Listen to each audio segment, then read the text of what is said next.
नमस्कार, मैं आपके साथ केके राणा। इंडिया वॉइस देख रहे हैं आप। वाराणसी बीएचयू के सिंह द्वार पर राहुल गांधी से ईडी की पूछताछ पर एनएसयूआई के छात्रों ने विरोध जताते हुए प्रदर्शन किया है। आपको बता दें कि एनएसयूआई के छात्रों ने हाथ में बैनर पोस्टर लेकर जमकर नारेबाजी की है। एनएसयूआई के छात्रों ने किया प्रदर्शन। राहुल गांधी से ईडी की पूछताछ पर यह प्रदर्शन जारी। तस्वीरें आपके टीवी स्क्रीन पर। बीएचयू के सिंह द्वार पर एनएसयूआई के छात्रों ने किया है प्रदर्शन। नेशनल हेराल्ड मामले में ईडी राहुल गांधी से पूछताछ कर रही है और इसी को लेकर जगह जगह प्रदर्शन किए जा रहे हैं। आज कांग्रेस नेताओं ने भी पैदल मार्च निकाला, ईडी के कार्यालय का घेराव किया और इसी के चलते कई कांग्रेसी नेताओं को गिरफ्तार भी किया गया।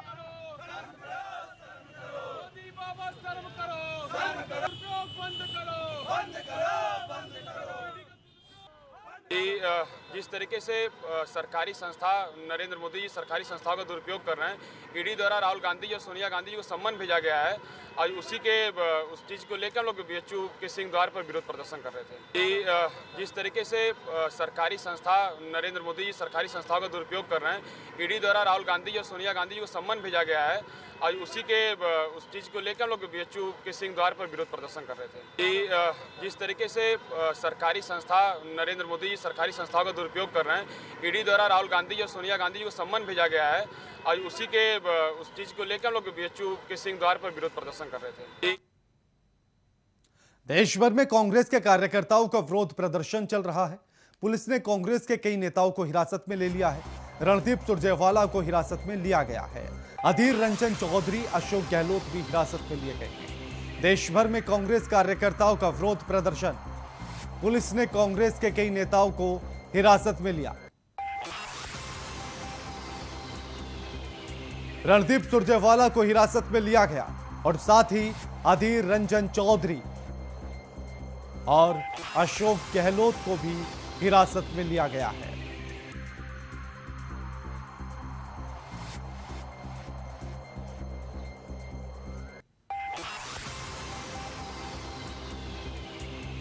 पुलिस ने कांग्रेस के नेताओं को हिरासत में लिया।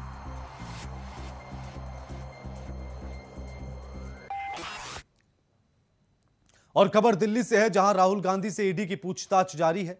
नेशनल हेराल्ड केस में ईडी की पूछताछ जारी है। ईडी के 3 अधिकारी राहुल गांधी से पूछताछ कर रहे हैं। दिल्ली से बड़ी खबर आपकी टीवी स्क्रीन पर। राहुल गांधी से ईडी की पूछताछ जारी। नेशनल हेराल्ड केस में ईडी की पूछताछ जारी। नेशनल हेराल्ड केस में पूछताछ जारी।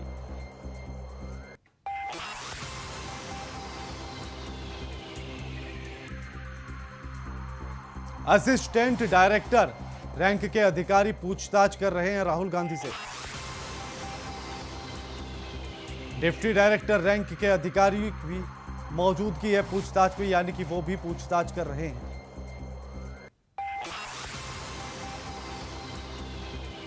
नेशनल हेराल्ड न्यूज़पेपर को लेकर यह मामला।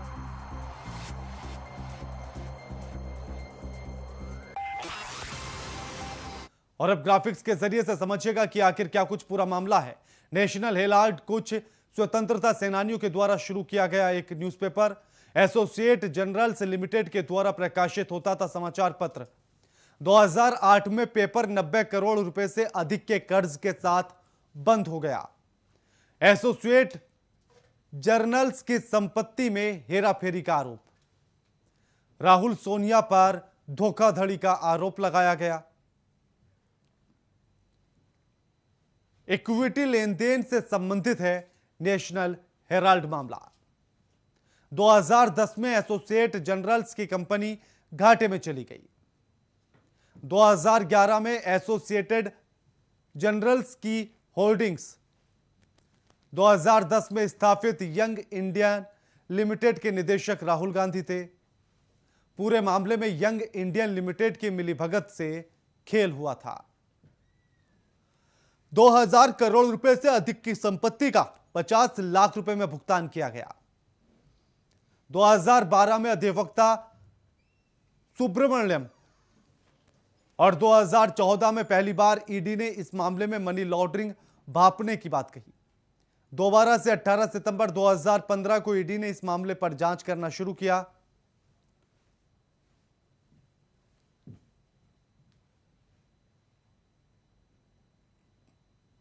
कांग्रेस अध्यक्ष सोनिया गांधी और Rahul Gandhi national Herald case में एक बार फिर से ईडी का समन उनको दिया गया। ईडी कार्यालय में राहुल गांधी से पूछताछ चल रही है, जिसको लेकर देश भर में प्रदर्शन भी हो रहा है। वहीं रांची में भी प्रदेश के नेता ईडी की कार्रवाई के खिलाफ प्रदर्शन कर रहे हैं। कांग्रेस के प्रदेश अध्यक्ष राजेश ठाकुर ने बीजेपी पर ईडी के माध्यम से राहुल गांधी को परेशान करने का आरोप लगाया है।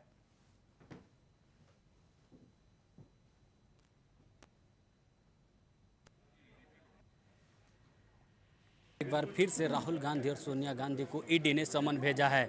आज राहुल गांधी की ईडी कार्यालय में पेशी है, तो वहीं देश भर में कांग्रेस के नेता इसका विरोध प्रदर्शन कर रहे हैं। सभी राज्यों के प्रदेश मुख्यालयों में इस तरह से कांग्रेस का प्रदर्शन चल रहा है। तो वहीं झारखंड में बीते दिनों हुई सांप्रदायिक घटना के बाद से कांग्रेस ने अपने प्रदर्शन में, अपने विरोध प्रदर्शन में के कार्यक्रमों में फेरबदल करते हुए प्रदेश के जिला मुख्यालयों में ही प्रदर्शन करेगी। तो वहीं प्रदेश कार्यालय के सामने प्रदेश के नेता, प्रदेश के अध्यक्ष राजेश ठाकुर जी बैठे हुए हैं और जो ईडी के सामने जो ईडी ने समन किया है राहुल गांधी को, उसका विरोध कर रहा है। हम सीधा इनसे जुड़ते हैं।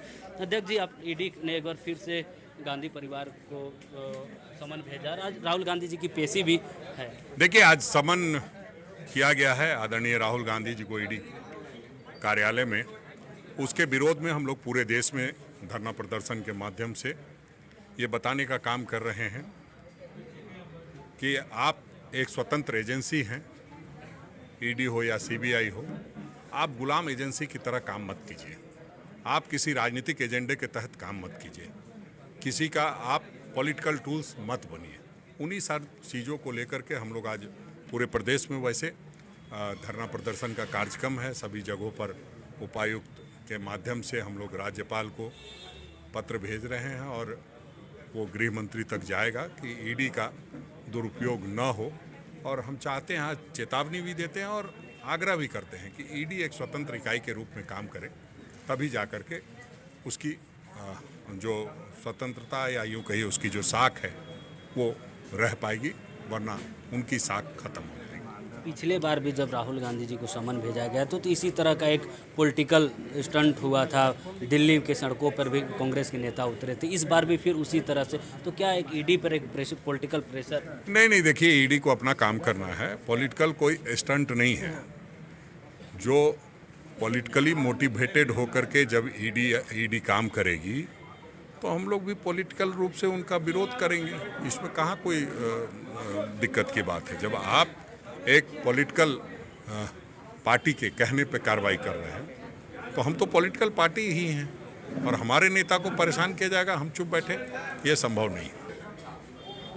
तो लगातार कांग्रेस प्रदेश मुख्यालय के सामने ही प्रदेश के नेता, प्रदेश के अध्यक्ष राजेश ठाकुर समेत तमाम जो प्रदेश के नेता है वो बैठकर नेशनल हेराल्ड केस मामले में जो समन गांधी परिवार को भेजा गया उसका विरोध कर रहे हैं। साथ ही आपको यह भी बता दें कि झारखंड में पिछले 1.5 महीनों से ईडी झारखंड में कार्रवाई कर रही है और उस कार्रवाई में कई अधिकारी, कई मंत्री, विधायकों के भी नाम सामने आने की बातें कही जा रही है। ऐसे में राजनीतिक गलियारे में ईडी के कार्रवाई को लेकर राज्य से लेकर राष्ट्रीय स्तर पर प्रश्न चिन्ह उठाए जा रहे हैं। Chitranjan Kumar, India voice, Ranchi. उत्तर प्रदेश के उप मुख्यमंत्री और स्वास्थ्य मंत्री ब्रजेश पाठक आज सुबह करीब 10 बजे अचानक से सेक्टर 30 स्थित जिला अस्पताल पहुंच गए। अचानक उप मुख्यमंत्री के अस्पतालों में पहुंचने के बाद स्वास्थ्य विभाग और अस्पताल में मौजूद डॉक्टर्स के हाथ पैर फूल गए। वहीं ब्रजेश पाठक ने अस्पताल में मरीजों से बातचीत कर उनका हालचाल लिया। अस्पतालों में कई खामियां भी मिली, जिसको लेकर उप मुख्यमंत्री से संबंधित अधिकारियों को नोटिस जारी करने का आदेश दिया गया। वहीं उप मुख्यमंत्री ब्रजेश पाठक ने कहा कि जिला अस्पताल बाकी जनपदों के मुकाबले बेहतर है। वहीं अस्पताल में हम मरीजों को भगवान मानकर इलाज करेंगे ताकि मरीज पूरी तरह से स्वस्थ होकर घर वापस लौट सके। मरीजों को भगवान मान करके अस्पताल परिसर में सेवा करेगी, उनके चेहरे पर मुस्कान लाएगी। सरकारी व्यवस्था उनको ऐसी महसूस होगी कि प्राइवेट से बेहतर व्यवस्था हम उनको देने जा रहे हैं और सभी मरीजों को हम वीआईपी मान करके सेवा करेंगे। हमारे सभी मरीज अति विशिष्ट हैं, जो बुजुर्ग हैं, माताएं बहनें हैं, बच्चे हैं, कोई भी बीमार आएगा उसको हम स्वस्थ करके मुस्कुराते हैं उसके घर वापस हो जाए। मतलब जी एक शिकायत आप रजिस्टर भी चेक कर रहे थे, यहाँ पर एडवांस हस्ताक्षर मैंने बताया कि जो कुछ स्टाफ्स की शिकायतें हमने अपने आंखों से देखा है कि एडवांस उन्होंने हस्ताक्षर किए हुए हैं, जो कि गलत है। उनको नोटिस जारी करके और जो भी कुछ कार्रवाई होगी की जाएगी। रायबरेली और अमेठी जिले के बॉर्डर पर लाइट एयरक्राफ्ट की इमरजेंसी लैंडिंग हुई। लैंडिंग के दौरान एयरक्राफ्ट का अगला हिस्सा बुरी तरह से क्षतिग्रस्त हुआ। इमरजेंसी लैंडिंग के दौरान ट्रेनी पायलट बाल बाल बचे। बताया जा रहा है कि ट्रेनी पायलट अभय पटेल ने सुबह इंदिरा गांधी राष्ट्रीय उड़ान अकेडमी एयरपोर्ट से प्रशिक्षण उड़ान भरी थी। उड़ान भरने के थोड़ी देर बाद ही हवाई अड्डे के पास मोहम्मदपुर चुरी गांव के खेतों में इसकी इमरजेंसी लैंडिंग करनी पड़ी। लैंडिंग के दौरान इसका अगला हिस्सा बुरी तरह से क्षतिग्रस्त हुआ। एयरक्राफ्ट का अगला पहिया भी निकल गया। इसी बीच गांव के लोग इकट्ठा हो गए, वह इस पर चढ़कर सेल्फी खिंचवाते रहे। फिलहाल इंदिरा गांधी उड़ान अकेडमी ने इसे लेकर कोई भी आधिकारिक बयान जारी नहीं किया है।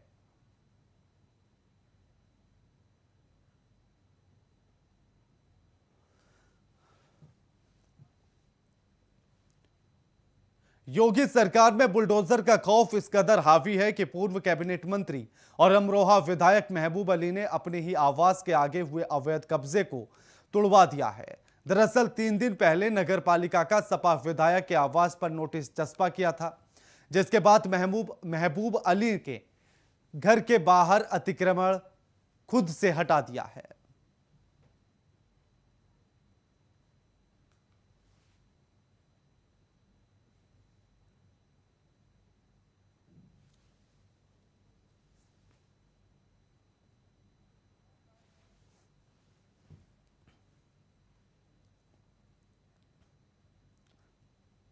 नोएडा के सेक्टर 58 थाना पुलिस और गौ तस्करों के बीच मुठभेड़ हुई, जिसमें एक गौ तस्कर घायल हो गया।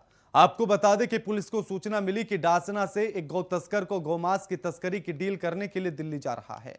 तो वहीं सूचना मिलने पर पुलिस सघन चेकिंग अभियान शुरू कर दिया गया। तभी पुलिस को एक मोटरसाइकिल आते दिखाई दी, जिसके बाद पुलिस ने मोटरसाइकिल सवार को रोका तो वो भागने लगा। पुलिस टीम पर फायरिंग कर दी गई। वहीं जवाबी कार्रवाई में युवक घायल हो गया, गिर पड़ा, जिसके बाद पुलिस ने उसे गिरफ्तार कर लिया।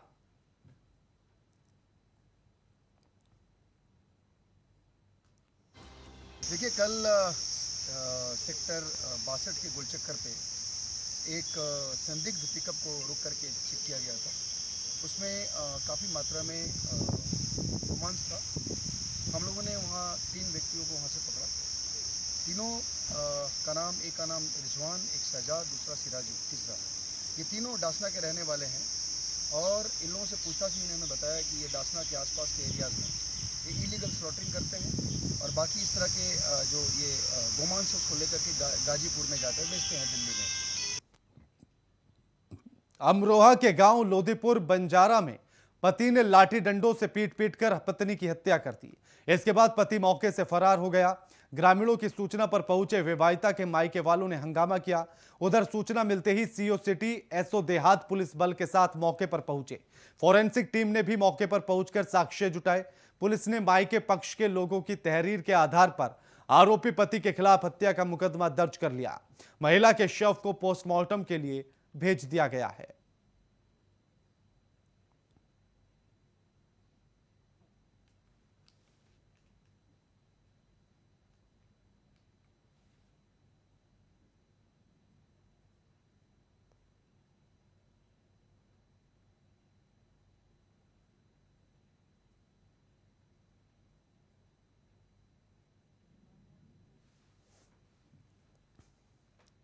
ग्रेटर नोएडा दनकौर क्षेत्र के बिलासपुर गांव में एक युवक को पुलिस के वाहन में पीटने का वीडियो सोशल मीडिया पर वायरल हो रहा है।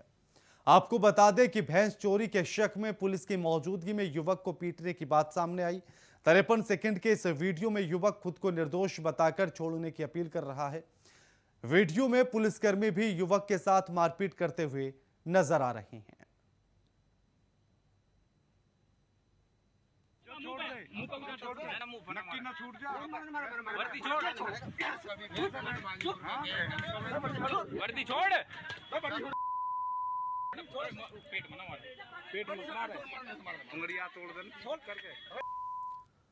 महोबा के महोब कंठ थाना क्षेत्र के थलौरा गांव में जमीनी विवाद में पुलिस की मौजूदगी में दबंगों ने किसान के साथ मारपीट की, जिसका वीडियो सोशल मीडिया पर जमकर वायरल हो रहा है।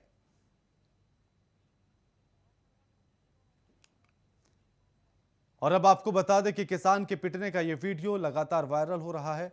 अब ऐसे में देखना यह होगा कि आखिर पुलिस इस पर क्या कार्रवाई करती है।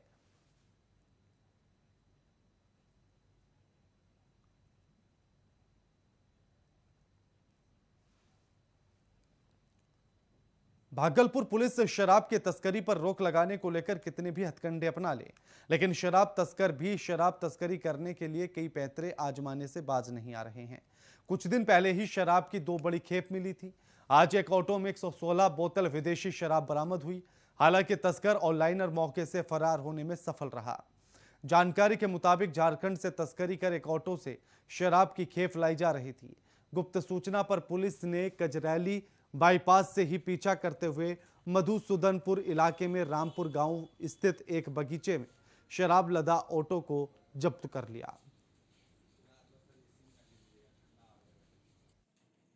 ये जो है टीओपी बाईपास के साइड से टेम्पो लाने वाला था, लेकिन उन्होंने जैसे ही पता चला कि पुलिस जो है उस टेम्पो के पीछे है, उन्होंने कजरैली का रास्ता अपनाया फुलवरिया से, और वहाँ पे वो कजरैली के थ्रू जो है NH80 पकड़ के ये रामपुर गांव है, वहाँ पे पुलिस ने इसको एक बगीचे में 2 लोग भागने में कामयाब रहे। एक लाइनर भी था उसमें, हम लोग ने चिन्हित कर लिया है उसको, और शीघ्र अतिशीघ्र जो है उनकी गिरफ्तारी होगी। ये रॉयल प्लेयर नाम का ब्रांड है और 49.5 लीटर जो है शराब बरामद हुआ है। 750 ml का 16 बोतल है और 375 ml का 375 ml का 100 बोतल इसमें रेट में पकड़ा गया है। दातागंज सरकारी अस्पताल में जमीन पर मरीज तड़पता रहा और डॉक्टर्स ने मरीज के इलाज की कोई परवाह नहीं की। आपको बता दें कि मरीज गंभीर बीमारी से ग्रस्त था, लेकिन डॉक्टर अनदेखी करते रहे। वहीं इस मामले को सामने आने के बाद अस्पताल प्रशासन पर और स्वास्थ्य महकमे पर सवाल उठ रहे हैं।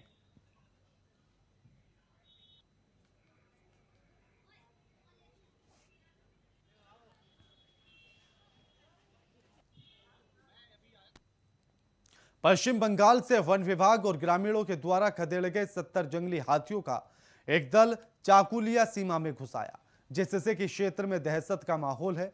वहीं रात में जंगली हाथी चौठिया गांव के पास थे और सुबह जंगली हाथी माचाडीहा के पास पहुंच गए। वन विभाग की क्विक रेस्पॉन्स टीम हाथियों पर नजर बनाए हुए है। हाथियों के दल में कई शिशु हाथी भी शामिल हैं।